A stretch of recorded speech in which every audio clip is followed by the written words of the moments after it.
নমস্কার বন্ধুরা, অনন্যার হেসেলে আপনাদের স্বাগত। সামনেই নববর্ষ স্পেশাল একটি রেসিপি আজ আমি আপনাদের জন্য নিয়ে এসেছি, কাঁচা আমে টক ঝাল মুরগি। যদি আমার এই রান্নাটি আপনাদের ভালো লাগে তাহলে অবশ্যই অনন্যার হেসেল চ্যানেলটিকে সাবস্ক্রাইব করে তার পাশে থাকবেন, পাশে থাকা বেল বাটনটিও প্রেস করে দেবেন। ভালো লাগলে বন্ধুদের সঙ্গে লাইক শেয়ার করতেও ভুলবেন না। তাহলে চলুন শুরু করা যাক। প্রথমে এই রান্নায় কী মশলা লাগবে দেখিয়ে নিই। সামান্য আদা এবং প্রায় 10-12 কোয়া রসুন এই রান্নাটার জন্য লাগবে। এই দুটোকেই আমি স্ক্রেচারে গ্রেট করে নেব। এবং একটা আম লাগবে, 500 গ্রাম মুরগির জন্য একটা আম লাগবে, যার অর্ধেকটা আমি কুড়িয়ে নেব আর বাকিটা আমি ফালি করে রেখেছি এই রান্নায় দেওয়ার জন্য। এবার আমি একটা পাত্রে বড় চামচের 1 চামচ জিরে, সমপরিমাণ ধনে এবং 3টে শুকনো লঙ্কা নিয়েছি। এই মশলাটাকে আমরা এবার ভেজে একটা মশলা তৈরি করে নেব, যেটা এই রান্নার প্রধান উপকরণ। এখানে আমি 500 গ্রাম মুরগির মাংস পরিষ্কার করে ধুয়ে নিয়েছি। এই মাংসটাকে প্রথমে আমরা কিছু মশলা দিয়ে মেখে নেব। ওই আম যেটা নিয়েছিলাম তার প্রায় অর্ধেকটা বড় রাখা ছিল, সেটা আমি কুড়িয়ে নিয়েছি। কোরানো আমটা প্রথমে এই মাংসের মধ্যে আমি দিয়ে দেব এবং এর সাথে সাথেই ওই আগে দেখানো আদা বাটা, কুড়িয়ে নেওয়া আদা পুরোটাই, যতটা আদা ছিল পুরোটাই কুড়িয়ে নেওয়া হয়েছে, এবং প্রায় 10-12 কোয়া রসুন পুরোটাই কুড়িয়ে নেওয়া একসঙ্গে দিয়ে দেব আমি। এবং সামান্য সর্ষের তেল এতে দেব। এইবার আমরা এই সমস্ত মশলা দিয়ে মাংসটাকে খুব ভালো করে খানিকক্ষণ সময় ধরে মেখে নেব, যাতে পুরো মাংসর সাথে ওই মশলাটা খুব ভালো করে মিশে যায়। সমস্ত মশলা দিয়ে মাংসটাকে আমি খুব ভালো করে মেখে নিয়েছি ঘষে ঘষে।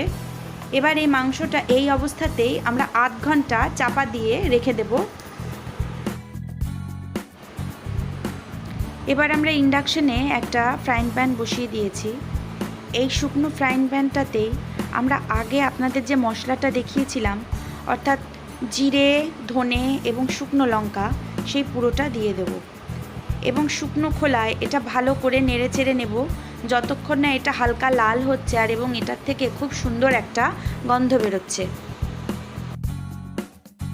মশলাটা যখন এমন লাল মতো হয়ে আসবে এবং এর থেকে খুব সুন্দর একটা গন্ধ বেরোবে, তখন আমরা এটাকে নামিয়ে নেব এবং এই পুরো মশলাটাকেই একটা মিক্সার গ্রাইন্ডারে ঠান্ডা হয়ে যাওয়ার পর ঢেলে দেব এবং এটাকে ভালো করে গুঁড়িয়ে নেব।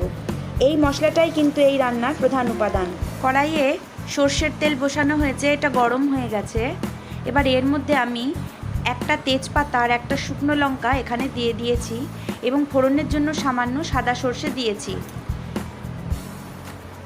ভালো করে ফোড়নটার গন্ধ বেরোতে শুরু করলে এতে আমি মাঝারি সাইজের 3টে পেঁয়াজ কোচানো দিয়ে দেব এবং ভালো করে পেঁয়াজটার সঙ্গে পুরোটা ভালো করে মিশিয়ে নেব।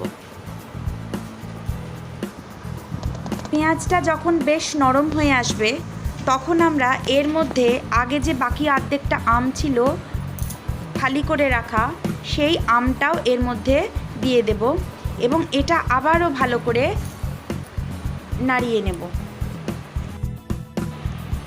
পেঁয়াজ আর আম যখন সুন্দর ভাজা ভাজা হয়ে যাবে, এই রকম সময় দেখুন আর পেঁয়াজ আর আম সুন্দর ভাজা হয়ে গেছে।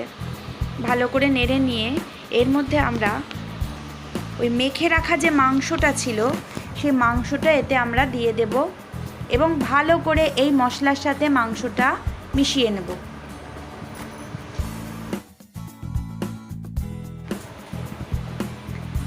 বাটিতে থাকা সমস্ত মশলা সমেত মাংসটা কিন্তু আমরা দিয়ে দেব এবং ভালো করে, আবারও বলছি, এই মশলা পেঁয়াজ ভালো করে আমরা মিশিয়ে নেব। মাংসটা সমস্ত মশলা দিয়ে ভালো করে মেশানো হয়ে গেছে, আপনারা দেখতেই পাচ্ছেন। এবার এতে আমি একে একে নুন আর হলুদ যোগ করব। পরিমাণ মতো নুন, আপনাদের যতটা নুন লাগবে, এর আগেও নুন দেওয়া হয়নি তাই এবারই আমি পুরো আন্দাজ করে নুনটা দিয়ে দেব। আন্দাজ মতো নুন এবং এরপরই আন্দাজ মতো হলুদ দিয়ে আমরা ভালো করে মাংসটা আবারও নেড়ে নেব।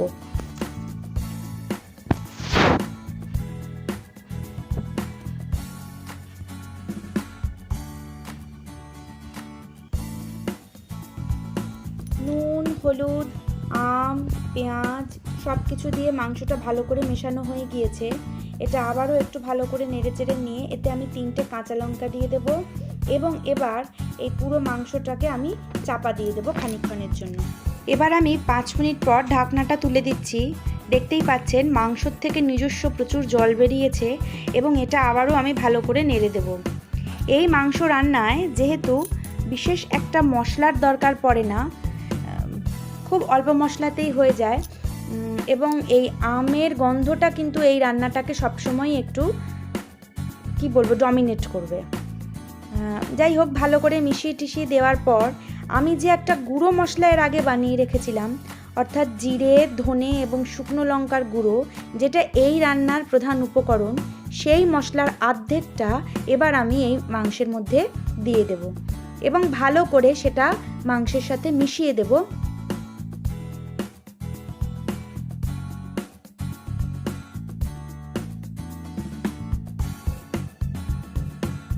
মশলাটা দেওয়ার পর ভালো করে এবার আমরা আবারও মিশিয়ে দেব।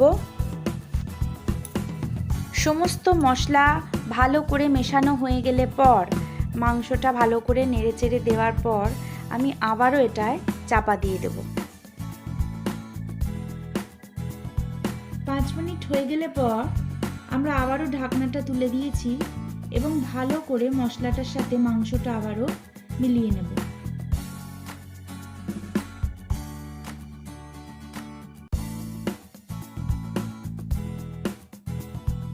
সচরাচর মাংস রান্নায় যে রকম গন্ধ আমরা পাই, এই রান্নাটার গন্ধটা কিন্তু তেমন হবে না, বেশ অন্যরকম এবং সুন্দর একটা গন্ধ এবার এই সময় থেকেই বেরোতে শুরু করবে। চিনিটা যোগ করা হয়ে গেলেই এটা আমরা আবারও ভালো করে নাড়াচাড়া করব এবং এটাকে আমি আবারও সামান্য সময়ের জন্য ঢাকা দিয়ে দেব। মিনিট 5 হয়ে যাওয়ার পর আমি আবারও ঢাকনাটা খুলে দেব।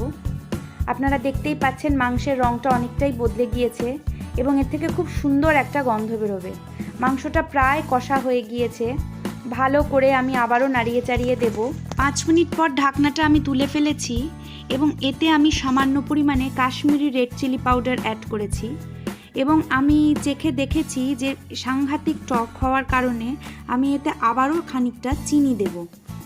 আবারও বলছি, রান্নাটা কিন্তু কোনো মতেই মিষ্টি হবে না, টক ঝালি হবে এবং চিনি এবং কাশ্মীরি রেড চিলি পাউডার দেওয়ার পর আমি এটা ভালো করে নেড়ে নিচ্ছি। এই রান্নাটা ভাত দিয়ে খাওয়ার জন্যই করা, সেই জন্য এবার আমি এই রান্নাতে পরিমিত গরম জল যোগ করব। যেহেতু ভাত দিয়ে খাবো, সামান্য গ্রেভির দরকার, তাই আমি এতে হালকা গরম জল এবার যোগ করব এবং ভালো করে সমস্ত মশলার সাথে ঝোলটা দিয়ে মিশিয়ে নিয়ে এটা আবারও 5 মিনিটের জন্য আমি ঢাকা দিয়ে দেবো। আবারও 5 মিনিট হয়ে গেছে, আমি ঢাকনাটা তুলে দেব।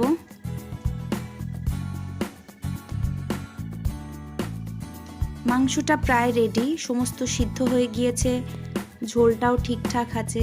আমি এবার এটা আবারও ভালো করে নেড়ে দেব এবং বাকি যে ভাজা মশলাটুকু রাখা ছিল সেটুকু এর মধ্যে পুরোটাই অ্যাড করে দেব।